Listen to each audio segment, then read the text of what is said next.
Now, please welcome the 46th President of the United States, Joe Biden. Folks, how are you? And please welcome the 45th President of the United States, Donald Trump. Το πρώτο debate της προεκλογικής περίοδου μεταξύ Τζο Μπάιντεν και Ντόναλντ Τραμπ είναι γεγονός. Οι δύο υποψήφοι πρόεδροι διασταύρωσαν τα ξύφη τους νωρίτερα από κάθε άλλη φορά στην ιστορία των ΗΠΑ. Ωστόσο, την ώρα που ο πλανήτης παρακολουθεί με κομμένη την ανάσα τις εξελίξεις στους πολέμους στην Ουκρανία και στη Γάζα, οι δύο επίδοξοι πλανητάρχες άρχισαν το debate σχολιάζοντας θέματα ηλικίας αλλά και γκολφ.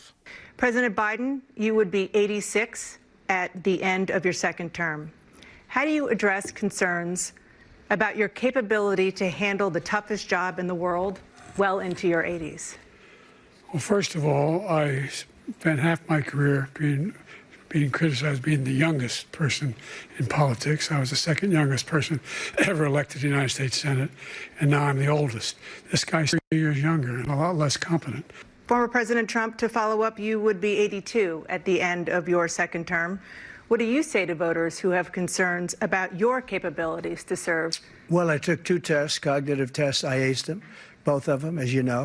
We made it public. He took none. I'd like to see him take one, just one, a real easy one. Like go through the first 5 questions. He couldn't do it. He doesn't do it. He can't hit a ball 50 yards. He challenged me to a golf match. He can't hit a ball 50 yards. I think I'm in very good shape. I feel that I'm as in good a shape as I was 25, 30 years ago. Actually, Just take a look at what he says he is and take a look at what he is. And by the way, I told you before, I'm happy to play golf if you carry your own bag. Think you can do it? let's not act like children. You are a child. Όταν σταμάτησαν να σχολιάζουν την ηλικία τους, συζήτησαν για τους πολέμους σε Ουκρανία και Γάζα, με τον Τραμπ να τονίζει ότι θα σταματήσει τις συγκρούσεις στην Ουκρανία από την πρώτη ημέρα εφόσον ξαναβγεί πρόεδρος. As far as Russia and Ukraine, if we had a real president, the president that knew, that was respected by Putin, he would have never invaded Ukraine. Just like Israel would have never been invaded in a million years by Hamas. You know why? Because Iran was broke with me. Every time that Zelensky comes to this country, he walks away with $60 billion. He's the greatest salesman ever. I've never heard so much malarkey in my whole life. The fact is that Putin is a war criminal. He's killed thousands and thousands of people. And he has made one thing clear. He wants to reestablish what was part of the Soviet Empire. This is a guy who wants to get out of NATO. Are you going to stay in NATO?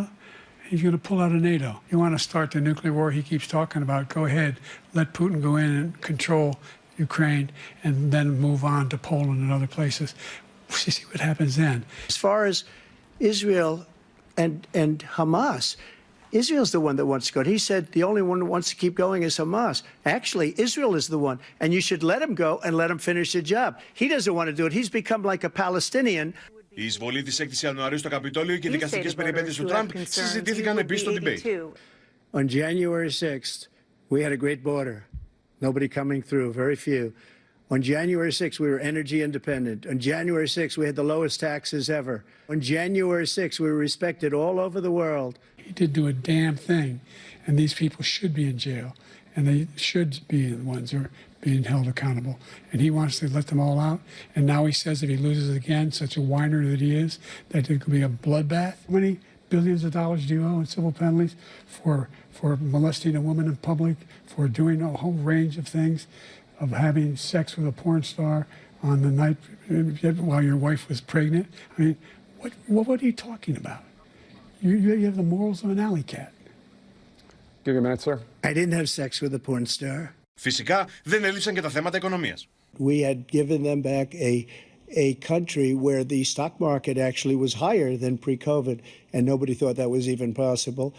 The only jobs he created are for illegal immigrants and bounce-back jobs, a bounce-back from the COVID. He's the only one that thinks that, I think. I don't know anybody. He had the largest national debt of any president in a 4-year period, number one. Number two, that $2 trillion tax cut benefited the very wealthy. Το επόμενο debate μεταξύ Τραμπ και Μπάιντεν θα διεξαχθεί στις 10 Σεπτεμβρίου και οι εκλογές στις 5 Νοεμβρίου.